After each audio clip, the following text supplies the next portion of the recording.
Dan Illman, Mike Beer. It's time for the second division of the Grade 2 Risen Star Stakes, Kentucky Derby qualifying. Points on the line in this prep. Let's take a look at this field. Of course, it's a full field as it's the second division.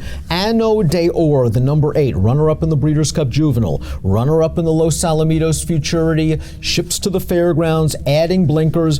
There have been so many impressive 3-year-olds the last few weeks that I feel that this horse has sort of gotten lost in the shuffle. Yeah, fair enough. I can't argue with that. He certainly has run well in all 3 of his starts. Boy, the Breeders' Cup and the Los Al Futurity right there both times, and just couldn't quite get it done. Got to give Blaine Wright a lot of credit. This horse was so impressive winning his debut on the turf. They took a shot in the Breeders' Cup Juvenile. They were almost rewarded. We'll get to him in a bit. This is a horse that has good tactical speed. He can sit close to the pace. Timeform US believes that this pace will be fast, and they believe that the number 12, New York Traffic, is going to show speed, and I guess Javier's got no choice from the far outside to send this horse. Yeah, I guess that's what they'll do too. The first start for this trainer at Gulfstream last time, he had more of an inside draw, had no trouble making the lead and wired that field. I guess they go again.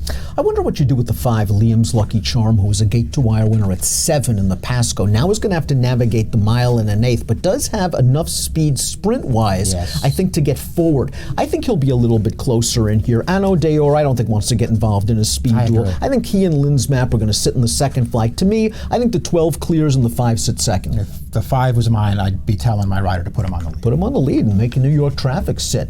Let's talk about the number 1, Modernist. And again, we talk about a mile and an eighth. It is the big tipping point in this race, arguably. Modernist, no issues. He handled a mile and an eighth last time out in a maiden race at Aqueduct. It was over a wet track. He was 1-5. He controlled the most glacial pace, but it was nice to see him finish it off the way he does. A mile and an eighth is no issue, and I believe he will rate. Yeah, I agree with all that stuff. I think he does have a lot to prove in this race. His race 2 back over a mile, where he was only 3rd. Listen, he wasn't a threat in that race, but I just liked the way he finished. He was running at the end, making up ground. This race, he really couldn't lose, but he turned away the pressure around the second turn. He won very easily in there. Distance is no problem. I think this horse has a lot of upside. And I think that Mott's always had a plan with this horse because his debut was solid. It doesn't look like that from the running line. It was just one of those typical, I think, training efforts where they took him back. He made a little bit of a late run. He finished up nicely. And after that race, you could tell Mott was eventually going to stretch him out, and he did. And he got the win last time out at a mile and an eighth. Truculent is up next. He has won around 2 turns at the Fairgrounds. That was a maiden race. He was in the Champagne, way too tough 2 starts back. So you throw that race out, he's never been off the board. He has to run a little bit faster. He's in good hands with Jack Sisterson. It's interesting to see if this horse can rate. I wonder if Declan Carroll gets aggressive, but even if he does, I wonder if he's fast enough to make the front. I don't know if he is. He just got loose on the lead last time, took that field all the way. It just feels like a totally different situation in this race. He's got to take a big step forward. Mr. Big News has 3 2-turn efforts under his belt, including a win by a slim margin at the Fairgrounds, going a mile and a 16th last time out, but his figures are improving with each start. We showed this Brett Calhoun formulator fact for the first division. Past year, 3-year-old last out maiden winners, dirt route, 40% winners, $7 return on investment. He gets these horses to improve and he places them in the right spot. And if the pace is fast, this is the kind of horse who lost some ground last time out, racing on the outside, that can come with a run. I'm not sure he's good enough to win this race, but he can get a piece. I agree with that. He was game to get up after a wide trip last time, and it's also worth noting that getting back on fast start, his figure improved. Fame to famous is a reach. He's only raced on turf 5 times in his career. He won a restricted maiden special weight at Belmont Park on October the 16th. He wasn't embarrassed in his first start against winners on the turf. Listen, he's a son of Tappet. You're going to give the Tappets, with any ability, a chance to go a mile and an eighth in a Derby prep, but there's a lot that this horse needs to prove. I mean, it's all turf on the bottom of his pedigree, too. That's the surface he's bred for. His turf form is actually fine. He's not really my kind of horse, switching surfaces in this kind of race. Liam's Lucky Charms only tried 2 turns once in his career, and he kind of got dusted. But Chance at the winner of that race is another underrated 3-year-old. He's pretty good in South Florida, and Liam's Lucky Charm really couldn't get as forward as I think he wants to be in his races. He bounced back from that race with the needed turn back in the Pasco last time out. It's worth noting that it seemed like he wanted to be on the lead or on the rail at Tampa on January the 18th. Mission accomplished for Liam's Lucky Charm. arm. He turns into the stretch and he's swamped. Red hat, white blinkers. But look at the way he draws away from this field. Now, it's not the strongest field in the world he's beating, but he is finding more and he is eventually kicking away under a hard drive. If you look at his overall pedigree, mostly sprint based on the bottom, but this dam was able to win at 1 1/8, and I wonder if him lengthening at the end was a sign that he actually will appreciate a little more distance. Maybe it will. I don't think you necessarily have to hold the 1-2 turn try against him. It obviously wasn't his best effort, a 67 surrounded by a couple of 90s. It suggests that maybe he doesn't want to stretch out. He deserves at least one more chance. Wouldn't you be way more comfortable if this race was still 1 1/16 and 1 1/8? I would be way more comfortable. I don't make the distances, Mike. No, you don't. He worked a bullet in 59 and change. And as you mentioned in the open, perhaps Edgar Zayas is just going to send this horse and try to grab the bull by the horns, make everybody take a seat. Accession is up next for trainer Steve Asmussen. This was very eager and rank, I thought, in the early portion of the Grade 3 Lecomte. Made a mid-move, tired. I really didn't find much of an excuse for that performance. I'm not sure I love the Lecomte as a race just yet. I may like it better on Saturday afternoon. I wonder if this horse is already exposed after 7 tries, but I think distance is his friend. Yeah, he's run a couple of good races. I mean, I don't want to be too hard on him. He's going to be a big price in this race for the best of connections, and he can certainly do better than his Lecomte, but he's going to have to. Major Fed goes out for a very underrated trainer. It's nice to see Greg Foley having a big meet at the fairgrounds because he's been consistent year in and year out. This horse ran into Gold Street, who I believe won the Smarty Jones. Yes, he did. At Oaklawn, and he caught a wet track that we know Gold Street likes. And he actually ran okay in that debut. They stretched him out last time. It was easy as pie, and he got a 77 buyer speed figure. I have no problem with him going 1 1/8. He's going to be the right price because he doesn't have one of the big name connections or one of the big figures in his corner. I can certainly understand why you like this horse. Yeah, I mean, I thought his debut was actually deceptively good. He was very green in that race. He was off the pace. It looked like when he got hit with the kickback, he didn't like it that much.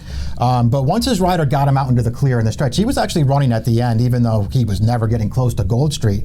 I thought he took a big step forward last time, Dan. He wanted the distance. He rated very nicely in that race, and once they took him clear, they came wide around the second turn. He finished that race. I think the blinkers got him focused for that second start. I think it was a very wise move to stretch him out with the blinkers on. Major Fed a sleeper in this race. Anno Deor is going to be the favorite, and deservedly so. We got beat ahead in this race. The Breeders' Cup Juvenile, first start against winners, first start on dirt. Let's watch Anno Deor swing into the stretch. He's got every shot. Well, this is at Los Alficherri, pardon me. He had every shot at here too. Now, he's got a lot of momentum on the outside in the pink silks, and it looks like once he gets to 1,000 words, 1,000 words, his jock is going to say, all right, I got the horse on the rail beat. Now I got to beat this horse on the outside. They're going to look each other right in the eye right here, and I wonder if Anno Deor said, I'm not sure I'm in for the fight right now, but I love that Blaine Wright puts blinkers on, and maybe, just maybe, it'll help him finish these things off. Yeah, I think that's why the blinkers are on. I mean, if you go back and watch his 2 dirt races, I think you could make the argument that he hangs a little bit.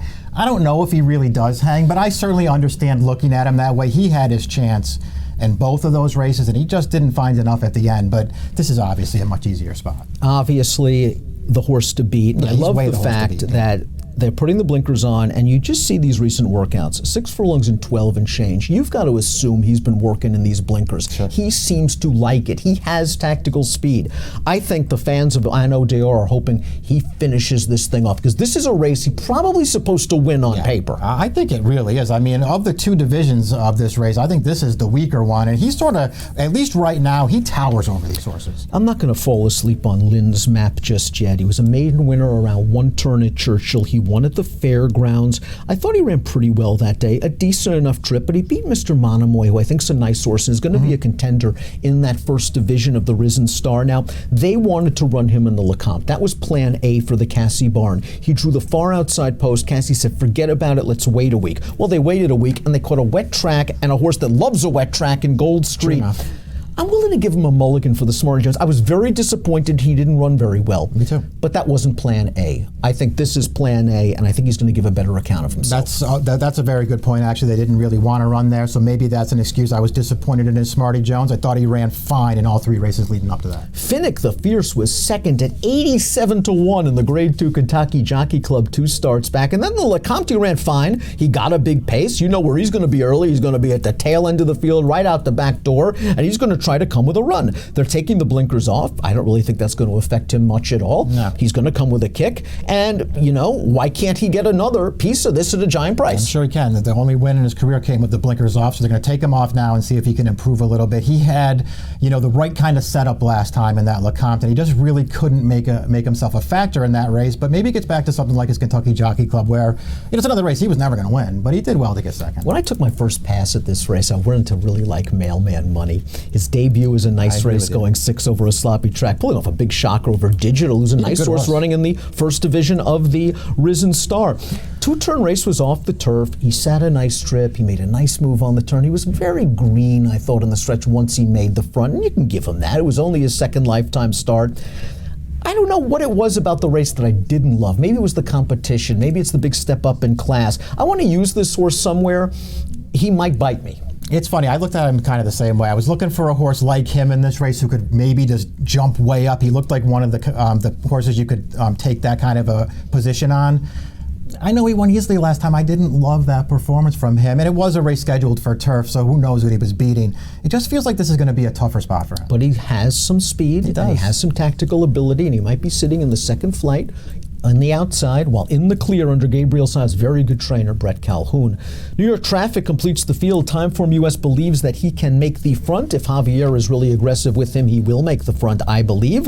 He stretched out successfully last time out. We're going to take a look at that race at Gulfstream. This also happened to be first time Safi Joseph, who has been improving horses with a Navarro-esque rate, it seems, over the last few months at Gulfstream. New York Traffic destroyed this field. 77 Beyer speed figure. He ran fast as a 2-year-old sprinting. Yeah, I think that's the thing that sort of gets you to take a second look at him, because listen, he had the run of the race there at Gulfstream, got to the front, they really wanted the lead, he got it, and then he was just never in any real danger in that race. It was impressive, but he's got an 84 Beyer from his second career start. If he builds off of that race and makes the front in this spot, he could be pretty dangerous. He can run. I really think tactics are going to be very important in this race. Watch Edgar Zayas on the 5, watch Javier on New York Traffic. It can tell you a lot about how this race is going to be run. If they duel, it sets things up for the closers. If one of them is allowed a relatively easy lead, that horse might be around at the end. Pick time for the Grade 2 Risen Star Stakes, major fed, major upside. You like this 2-turn win. I like his races. I like both of his races so far. Listen, I know Doris way the horse to be in here. I think if you're playing any multi-race wagers, you're obviously using him. He's not the kind of horse I want to bet at a super short price, and he's going to be a super short price in here. I want a price. I want major fed. This is a spread race for me. I am stabbed with Liam's Lucky Charm. This distance is a lot to ask for him, especially if the pace is going to be fast, but I do like that he is capable of running fast races. 91 Beyer last time, 90 Beyer 3 starts back, albeit sprinting. The Dam did win at 1 1/8. Ano Deor, the horse to beat. I want to use Mailman Money and Lynn's Map somewhere in my multis. This is a really good race. The second division of the Grade 2 Risen Star at 1 1/8. Approximate post time for race 13 at the fairgrounds, 6:12 Central. Good luck.